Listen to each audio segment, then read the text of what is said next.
I'm gonna do you a solid. Yeah, I'm also gonna hit start record just in case. just in case. I love it. Yeah. I love it. Okay, well, I'm gonna do it now. Okay. Start recording. There we go. Okay. Welcome to episode 242 of the All the Books Show. Recorded at no, we're recorded remotely All over the because place, yeah. everybody is in quarantine. So Yeah, it's we're fun. being socially responsible and not recording us at the David A. Hale Public Library. That's right. We talk book news, author news, and literary news in this new brave world that we're living in. That's right. That's right. Where toilet paper is a commodity, where you couldn't find a Clorox wipe to save your life. Here we are recording. Yeah, I'm Eric Mickles. I'm Nick Gunning, and today we're joined by our friend. Hit it. Malik Acosta. Welcome back, Malik. This is I need to figure this out before we start, but this is what, your fourth or fifth maybe episode? I think this is my third. Just your third? Yes. Okay. All right. Oh, you know what? It's because last time we talked about Poet X and poems for married people or whatever that was. We talked about two last time, so that threw up the double count. episode. Malik's here because it's Poetry Month, and we all know Eric's feelings on poetry. And so Malik's the ringer that we're bringing in because Malik, you read a lot of poetry, you write a lot of poetry. I do. So we need your expertise for this month here. So let's just dive into it. Let's before we get to the spotlight, let's open up the old books, check out the bookmarks, see what we're doing. Malik, have you read anything interesting during this quarantine days? I did read the Sewing Circle. Oh, Oysterville Sewing Circle for our book club. Yes, I did read that, and then this one that we about to talk about, The Long Way Down. All right. Yeah, that book club is April 21st that we're just going to be doing digitally.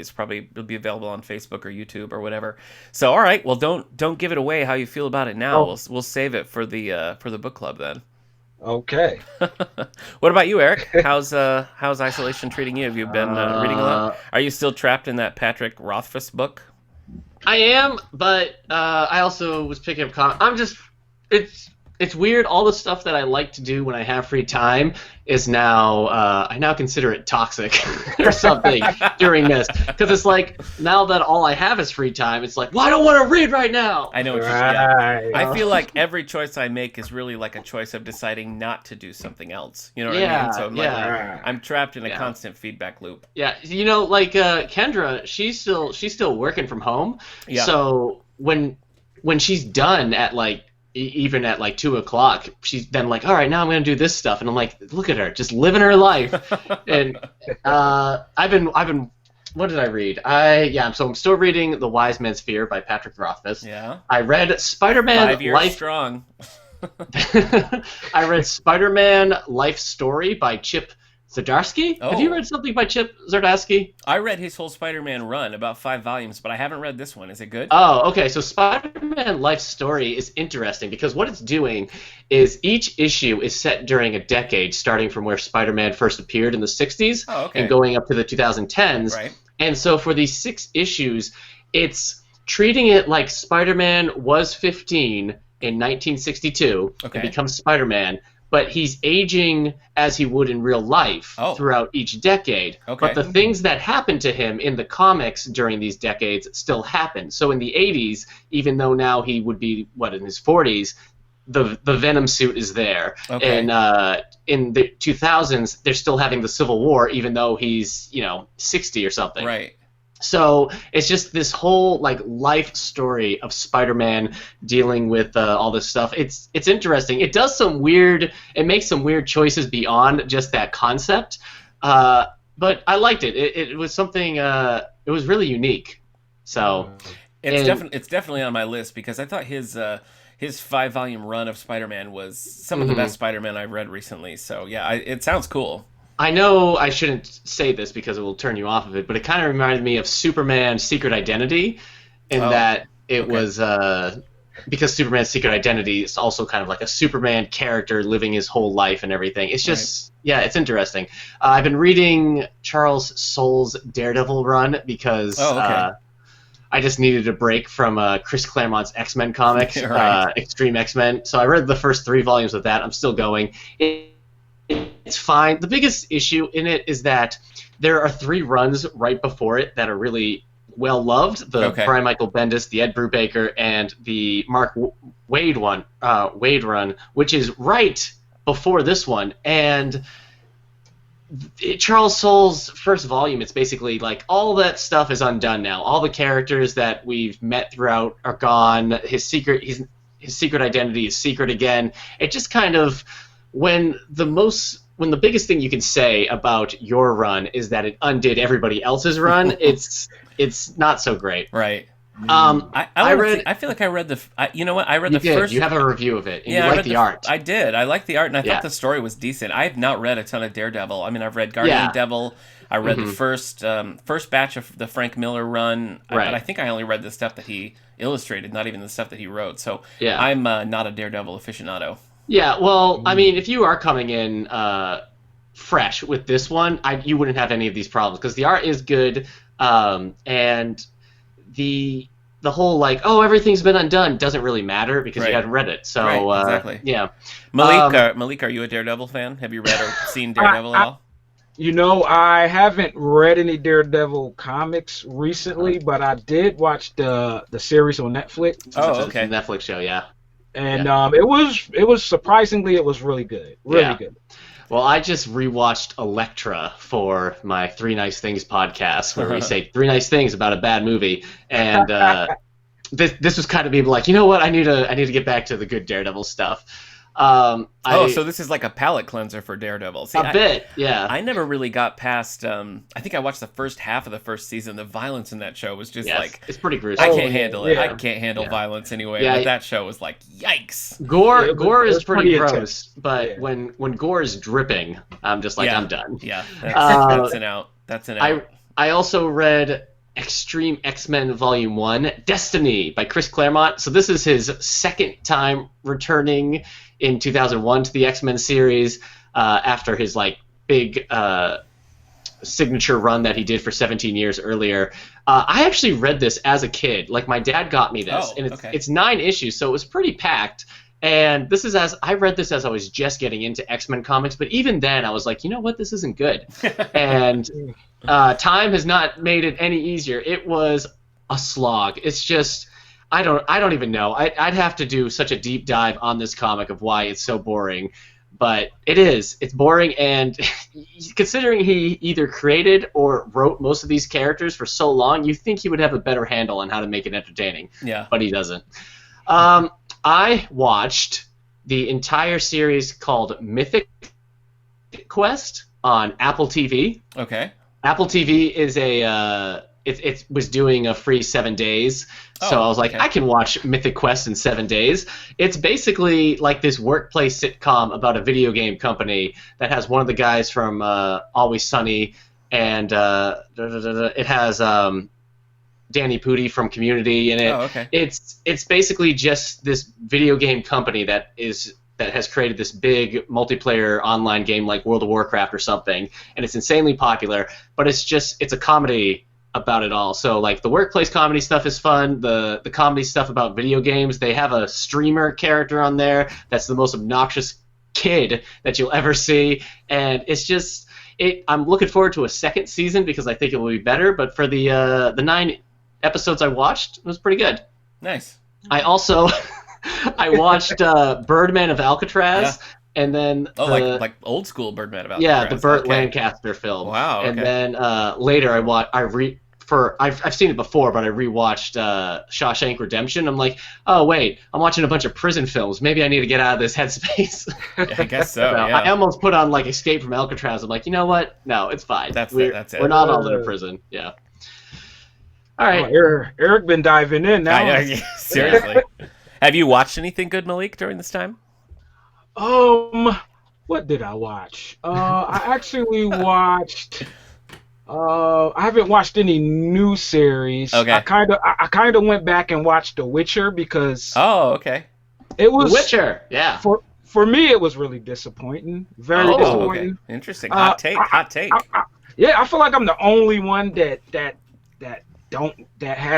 been pretty disappointed with it. Mm-hmm. I just, the action is really dry to me. It's not what I expected. I thought it would be a lot better. So I kind of went back to to rewatch it to see if maybe I was just being a little biased because it was my first time watching it. Crossed. And I only got through 3 episodes and I started rewatching it. But I had already watched the whole thing. Though. Okay. And then I feel like they tried to squeeze too much into, what was it, 8 episodes? Yeah, it's not a long season. Yeah, were you Eric, I can't remember. Were you thumbs up on this show? I was thumbs up on the show, but it's basically just the retelling of the first 2 books. Okay. So I was already familiar with the story. Yeah. So that does help. But Kendra, who hadn't done that, she enjoyed it and she didn't know anything that was going to happen. Oh, okay. But yeah, it's different than a lot of people sold it as it's like the new Game of Thrones, but it's not really like that stuff. It's I mean, even the books are just really different from their origin and everything. So strong fantasy kind of stuff. Yeah. I've done a little rewatching. I went back and restarted Arrested Development. Have you guys ever seen that? Have you seen that, Malik? Oh yeah, that's funny. Okay. Yeah. I mean, I was such a fan of the original Fox, the 3 seasons. We watched that when it was on, which is a brag, and I'm just gonna brag about that because we did catch it while it was on. I watched it while it was on. Okay, it's not a competition. And I was a teenager. It's not a competition. I was hip. Anyway, and then we watched the 4th season when it came on Netflix, which I just hated. Yeah. But I've heard good things about the 5th season, so we were just gonna start the 5th season. But then I was like, it's been so long. I kind of want to go back, and I never actually watched the remixed 4th season where they put it in a more linear order. Have you either of you seen this? No, I would imagine I'd be less interested in a linear season 4 because the non-linear nature of it was probably the only thing that was interesting to me. Yeah. It's a rough season, but I have heard really, really positive things about the 5th. So we're going back through and reading all that. But you sounded like you had something, Eric. What is it? Well, yeah, because now movie theaters are closed and the theatrical runs of movies are over until who knows how long. Right.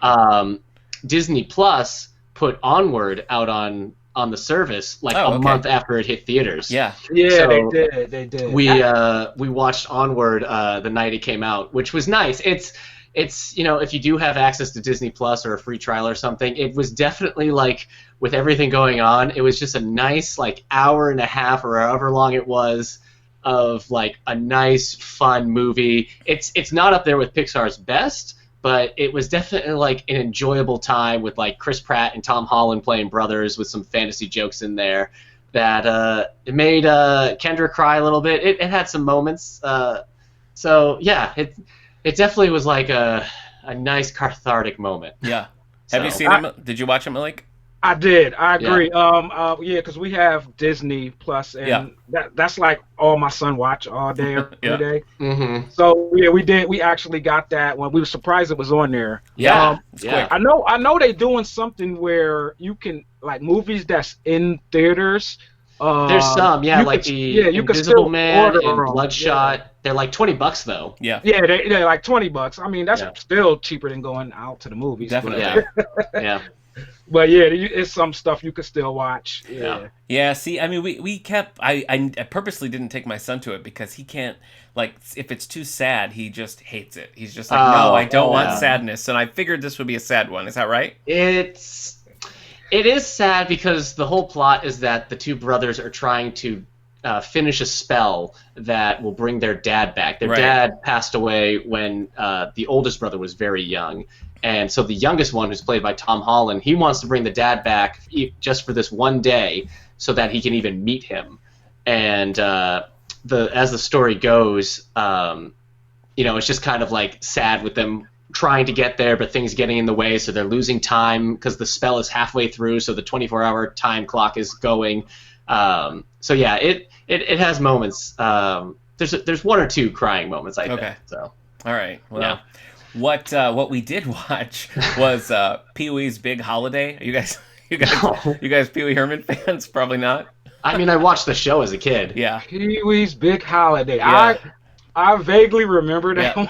Yeah, this is a new one. This is one that came out in 2016. There was Pee-wee, the Tim Burton one is Pee-wee's Big Adventure, and then there's Big Top Pee-wee. But I watched this new one with my son, and I mean, we both just laughed hysterically. So Well, who knew there was going to be a fun new Pee Wee thing? But I watched that. I've been doing a decent amount of reading as well. I read some graphic novels, of course, including some classic Green Lantern Archives Volume 2, which introduces a lot of characters. Like, that run is super crucial, the 6 issues there, because it's about to get real nerdy, Malik, so just buckle up. It introduces Tomari, it introduces Sinestro, it brings the Guardians back, and it's the first Green Lantern Flash team up. So it was a pretty cool set of runs. Eric, have you read any of this really old Green Lantern? I have not. You know, it's frustrating because Marvel just put out like a free month of Marvel Unlimited of select stories. Right. And on Comixology, I know you hate Amazon, but on Comixology you can get 2 months of a free trial to read that stuff of Comixology Unlimited. Okay. The DC app, I haven't seen a single thing that they've done outside of their initial 7-day run. I was like, this would be the time, DC, especially with like the shows they have. You think get people watching that stuff and they'll stick with it. But I'm waiting because I want to watch the Harley Quinn show. CBS did it too. CBS put Picard and all that out there. But Eric, I think you'd like this early stuff because it is so reminiscent of like 1940s, 50s sci-fi. It's more sci-fi than like current Green Lantern stuff, which is pretty sci-fi. But this is has a very pulp serial feel. So that was a lot of fun. I'm currently reading. Let's see. Well, my son was watching the Mo Willems, who writes Elephant and Piggy and the Pigeon books and all that, was doing every day a lunch doodles thing, and he loved that. And when that ended, we tried to find another one. And Jarrett J. Krasaka, who wrote Hey Kiddo, is that what it's called, Eric? That graphic novel that just came out? Hey Kiddo, the graphic novel that deals with like drugs. Yeah, right. So he wrote that. He also writes the Star Wars Jedi Academy books. He writes the Lunch Lady graphic novels. Anyway, this author is doing a daily drawing time called Drawing with JJK. So my son and I started watching that, and so I didn't realize he did the Lunch Lady. Yeah. I didn't either. But so we started reading Jedi Academy Volume 4, which is when Jarrett J. Krasaka takes over, called a new class. Because my son is loving the daily drawing stuff. So this has been pretty fun so far. I've never read any of these. I also started Michael Crichton's Dragon Teeth. Because it's the only Michael Crichton audiobook we have on Libby. And so I wanted to read a Crichton, and that was my only option. So that's what I'm doing now. And then randomly, and this is a weird one, I'm reading a book based on the USA TV series Psych called A Mind is a Terrible Thing to Read, by William Rabkin. Okay. This is one that I've had on my Nook for, I feel like 10 years, and I've just never read it.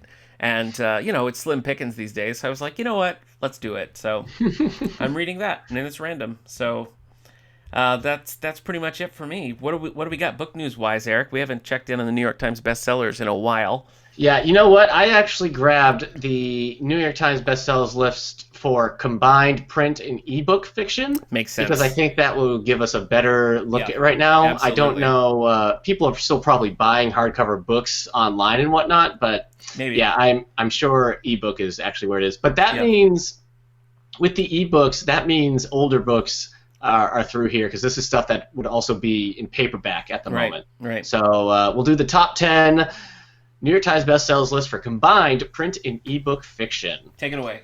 What are people reading right now? So 28 weeks on this list is The Silent Patient by Alex McKillides.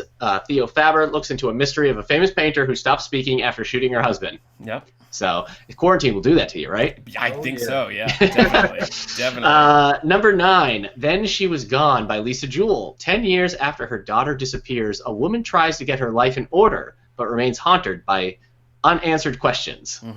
It looks a little spooky. Ooh. Number 8. I actually want to read this one. So I'm waiting for a discount, I guess. The Glass Hotel by Emily St. John Mendel. Oh. Author of Station 19? Station 11? Station 11. Right. Yep. Years after an international Ponzi scheme falls apart, one of its victims investigates the disappearance of a woman from a container ship.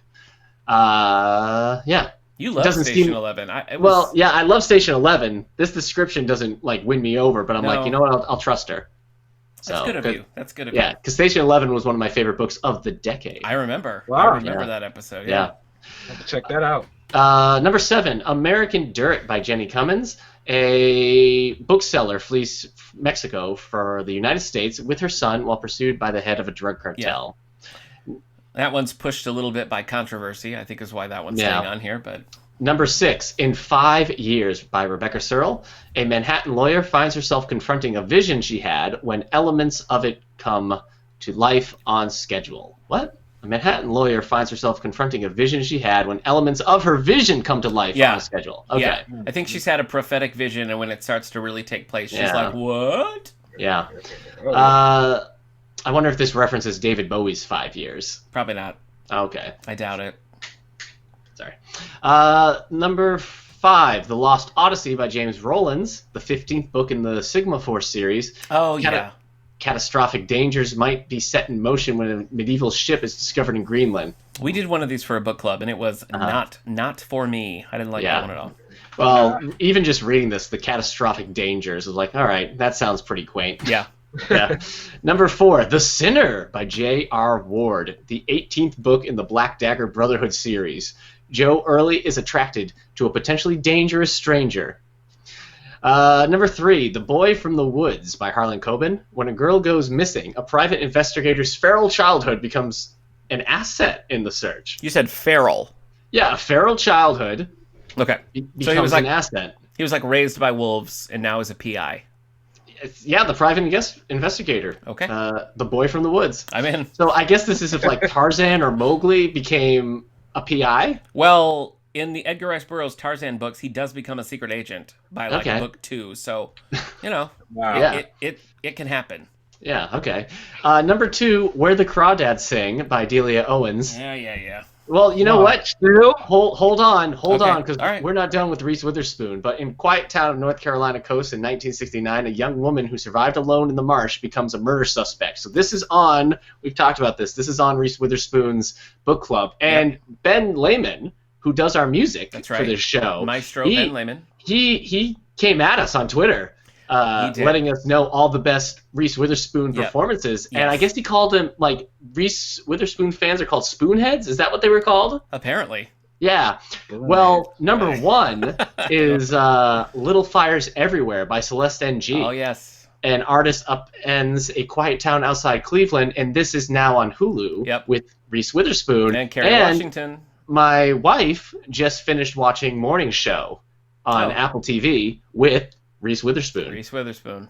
So, you know what? She's and then not Pretty Little Liars, the other one, the Big Little Lies. Yeah. You know, she's everywhere. She is. Oh yeah, she is. Little Fires Everywhere, the book, I think is great. I really do recommend that one. I think Kerry Washington would be amazing in that. So maybe I'll need to check that out. Yeah. All right. Well, it's Poetry Month. Shall we get into it? Sure. Yes, we shall. You know what? Actually, though, I need to go get Malik for this episode. No, Eric. I'm just gonna run outside real quick. He's here. You stay. You can just stay. It's fine. Okay, that's fine. Over here. All right, yeah. Okay. That would take a while. Yeah. You know what? I forgot my poetry downstairs. Actually. No. It's fine. We're just gonna talk about. You've already read it. I know you've already read it. Oh no! That's right. I have read this one. All right, Malik. What's our book for this year's Poetry Month episode? Okay, this year we're going with Long Way Down by Jason Reynolds. Jason Reynolds. Okay. This year we had to go with one that we could all access digitally, which worked well because we had this on ebook and audiobook, and actually it comes pretty highly recommended by one Eric Mickles. It's true. I read this let me get my Goodreads open. I think right when it came out, you read it. I read this. Well, I don't know if I read it right when it came out, but I did read it right after I read Jason Reynolds' Ghost, the book about track team. The boy joining the track team. Yeah, so I read this in 2018. Okay. Yeah, and I remember you talking about it at the time, and my wife has also read it. She loved it, so I think it's a perfect one. And this is the third of I actually read this before Poet X. Oh, okay. So this is the third novel in verse that we focused on, and I think. Let me ask you this: I listened to the audiobook of this. Did anybody else do the audiobook? No. I did. Oh. Okay. Which read by Jason Reynolds, right? Was yours also? Right. Yeah. Okay. Jason Reynolds. Yeah. Which I thought really added to it. I thought his reading of it was perfect. It really did. Yeah. Because it's free verse. It's free verse, so it's almost like he's writing it how he would say it. Mm-hmm. You know, so I think that hearing him read it was definitely a better experience for me.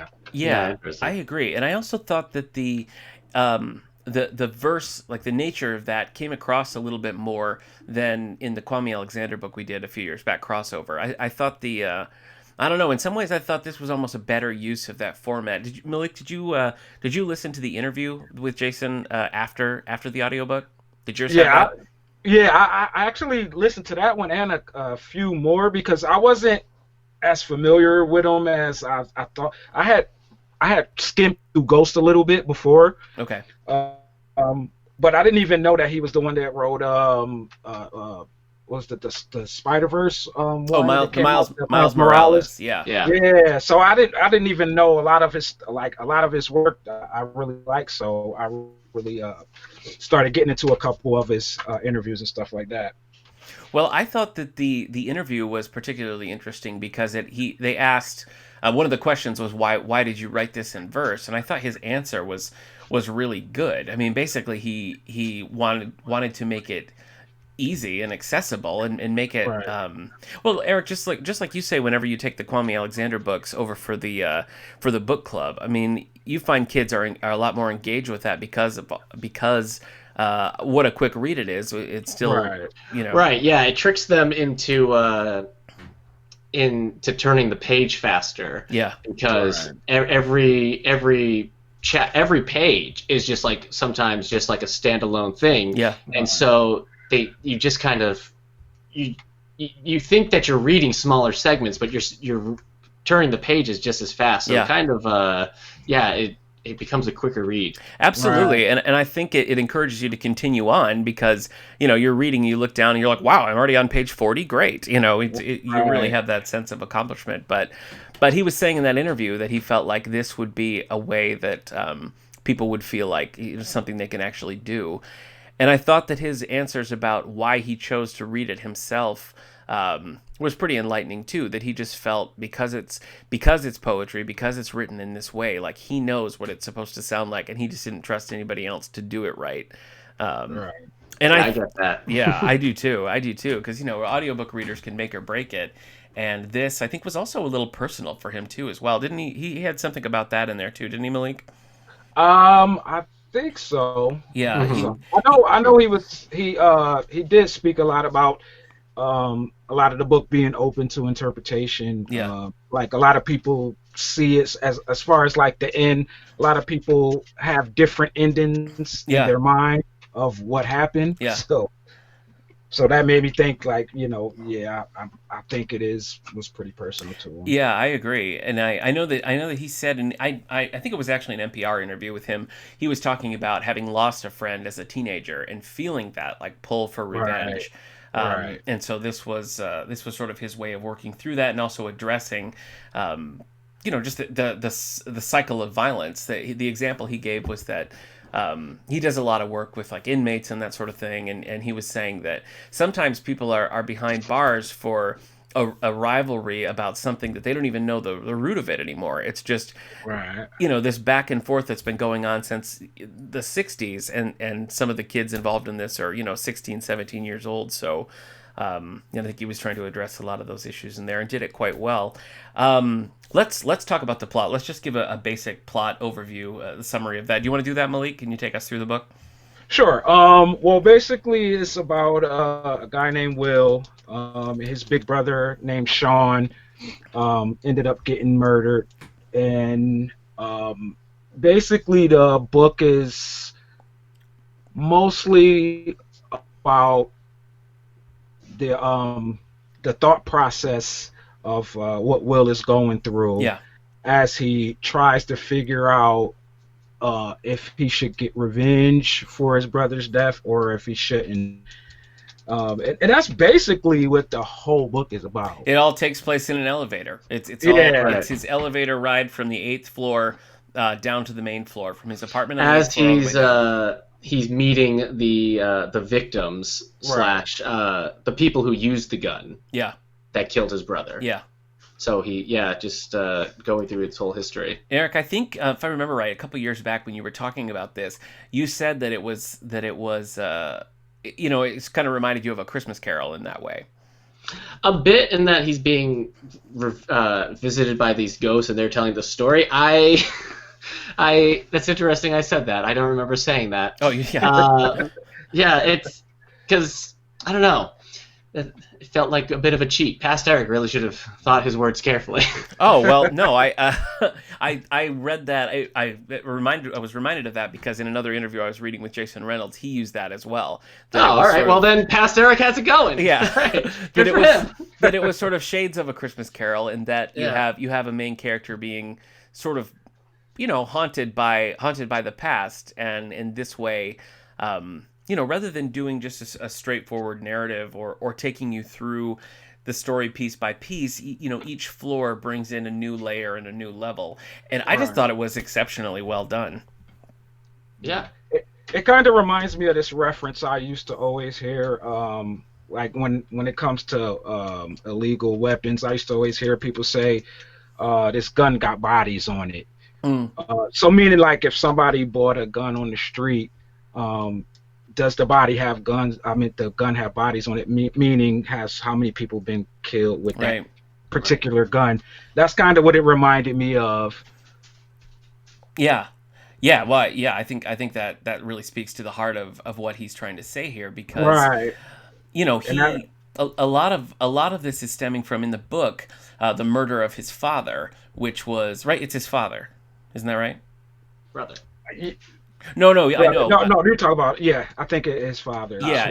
His motivation is the murder of his brother, but part of what's in their background was how their father was murdered when Will was very young, and he doesn't have a lot of memories of him or anything like that. So, and that whole story had an issue where the wrong person was even killed, where it wasn't like the victim who was murdered, they thought actually was the killer, but it turns out it wasn't. And so, this whole chain of events starts by an accident and a misunderstanding, but yet it continues, like, as the owners of this gun moves down, like this misunderstanding has led to, like, all these other problems. And so that was, I think Jason Reynolds' way of sort of talking about the importance of just, like, taking a beat and, like, really really thinking about this and not being motivated by sort of a blind revenge or jumping in when you don't really even know why you're doing it. So I think he's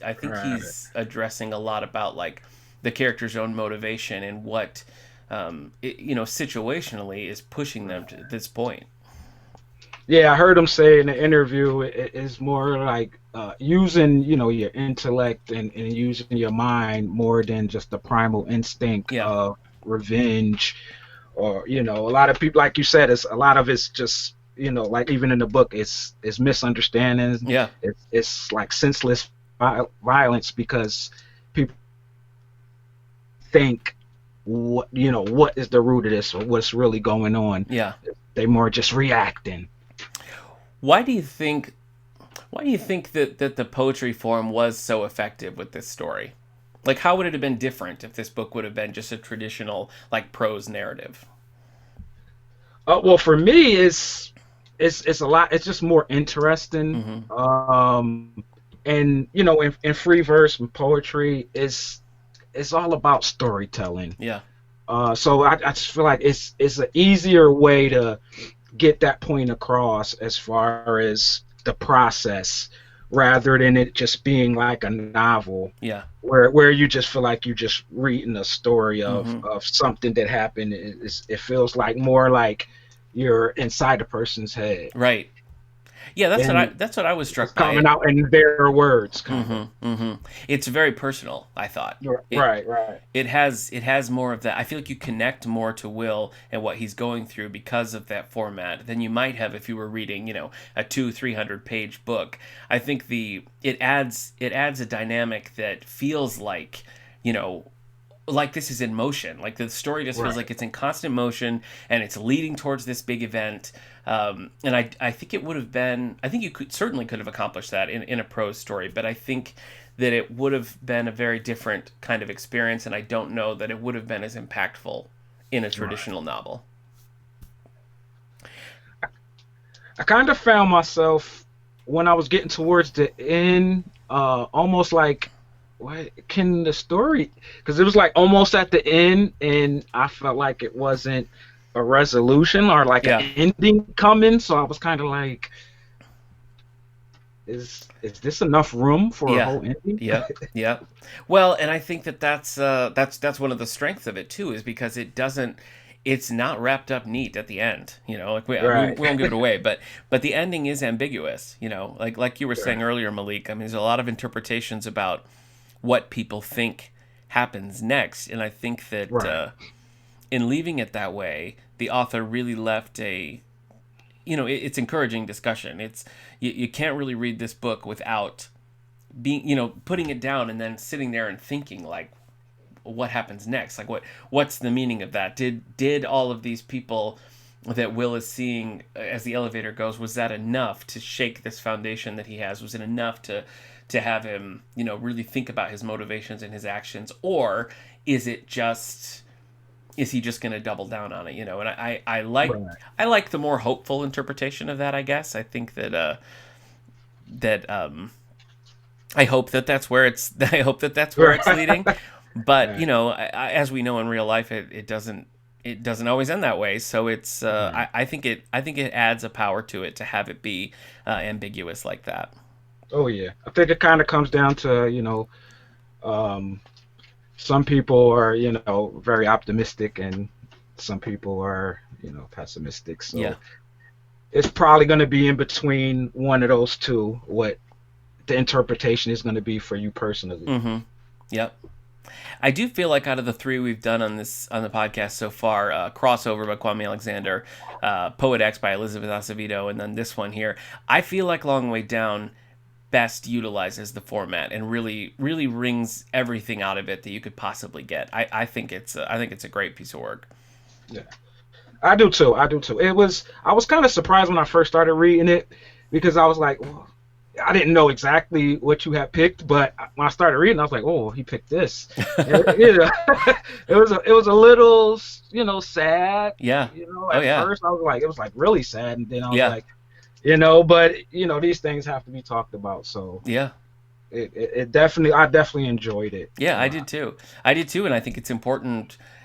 I think it's important too for like a younger crowd to get their hands on this, and like Eric's saying, you know, it is something that you know, a teen or, you know, even younger would be more likely to pick up and read through, because it is something that you can accomplish and it's less daunting. Eric, you said you'd read Ghost before this? I said that, and I need to retract that. Oh, okay. I read Ghost afterwards. Oh, I see. Okay. And Malik, you know what? I read Long Way Down because this won the Edgar Award. It did, yeah. And that was the reason I picked it up, because it won the Young Adult Edgar Award, and that's for mystery. It is, yeah. And so I was like, all right, I'll check this out. The plot and everything, you know, he has these discussions on his way down in an elevator about the weapon that killed his brother and everything, and it winning that award. So I decided to check it out for that. And then I think I was just kind of surprised by what was actually the book, because it's not really a mystery. No. And so that award might be a little bit misleading. It's more of a, gosh, I mean, I guess there's levels of like a detective story in there, and that you're like retracing the past of the gun. Yeah. But yeah, it was interesting to see it had won that. Well, it won several things. It had almost universally positive reviews. It was starred in Booklist, Kirkus, Hornbook, School Library Journal, Bulletin for the Center of Children's Books. And all the awards it received, let's see. Oh, yeah. It was a Newbery Honor, Coretta Scott King Honor, Prince Honor Book. It won the Walter Dean Myers Award, and it also, as Eric said, won the Edgar Award for Best Young Adult Fiction. It was long listed for the National Book Award and was, of course, a New York Times bestseller for quite a while. So this book has rightly received a lot of acclaim and positive response all around. What? So you both have. I mean, Malik, you said you kind of skimmed Ghost, right? Yeah, just a little. Okay. Yeah, so I'm not really familiar. The only other thing that I've read by him was his Miles Morales book, and I didn't particularly like it. So, Eric, tell me a little about Ghost.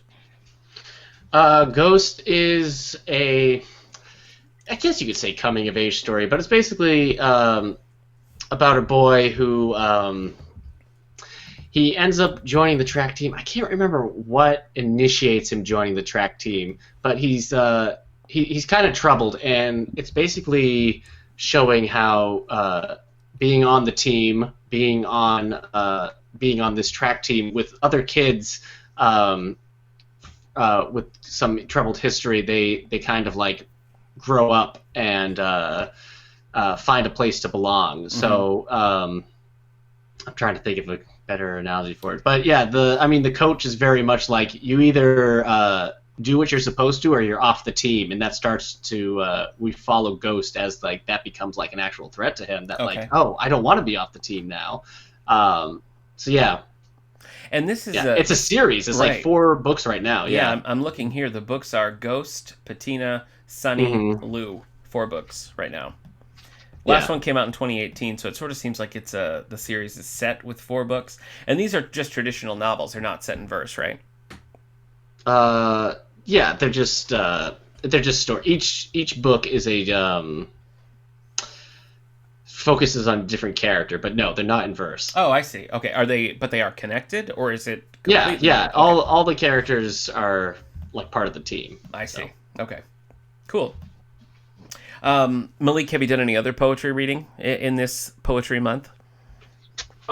This month I was doing a lot on was it Phyllis Wheatley. Yeah, Phyllis Wheatley. Yeah, Phyllis Wheatley. I was reading a lot. Actually, I read a lot of her poetry, but then I kind of started diving into some of the history. Of her being one of the like first female published poets. Yeah. And stuff like that. Like I had no idea about that. I think that she was literally the first Black woman with a published book of poetry. Yeah. Yeah, she was. Yeah, and a lot of her, a lot of people that was writing poetry during that time, had a lot of respect for it too. So yeah, she has like a lot of her stuff was really good. It was a lot of like different English that they used it. That they were using back then. Yeah, I know. I read a little of it, and it was kind of hard to get through the language, I thought. But the language was a little confusing, but it was pretty good. The only other thing I've read so far, and I usually try to read, maybe one a week or something when we're actually at the library, and I can just go down to the stacks. But the only other poetry book I've read this time around is Angel Fire by Joyce Carol Oates. Have you ever read any of her poetry, Malik? I haven't. It's hit and miss. I mean, I like I said, I'm not a poetry expert, and it's not a genre that I read that often. Although I do, every April try to get some in. But I typically like her stuff, and this one had a couple of particularly good ones. One called Insomnia, which was just a pretty good description of what it feels like to have insomnia, and the other was Nightmare, same kind of thing. But I thought that was a pretty solid collection of hers. I think this is maybe 4th or 5th book of hers, a book of poetry. Is the whole book about insomnia? No, okay. but two of them are like insomnia and dream themed. So Eric, if you want to write a book of insomnia poetry, I think that would now's really the time. Speak to your expertise. Yeah. But no, that's about it for me. Are you still writing pretty actively, Malik? Still writing poetry? I am. I've still been writing. Nice. We missed a couple workshops because of everything going on. Yeah. Right. That was a little discouraging, but everything will get back to normal, and I'm sure we'll I like your optimism. That's nice. You have to. Malik, do you have something that somebody like me who's not a big poetry expert? Do you have something that you think is a real approachable, like easy way to get into reading some poetry? Do you have an author that you'd recommend? It's funny because remember when we first started discussing what we was gonna pick? Yeah. And I was kind of going back to the same author from Poems for Married People. Yeah. But I started realizing a lot of his stuff is really for people that's not into poetry and don't really want to dive deep into the thought process of trying to interpret it, a lot of his stuff is just straightforward. Yeah. Well, John Kenny's his name. That love poems for married people. I mean, that just killed me. That was so funny. Yeah, he has like 2 more books just like that, 3 more books just like that. So it's his stuff. I think you'll enjoy it. I feel like people that's not really into poetry, that's the kind of stuff that would make them like second guess and really rethink about it. Especially now, trapped at home, I would love to read his love poems for people with children, because his his married people one it got it just right. Eric, as I recall, you felt called out by a couple of those poems.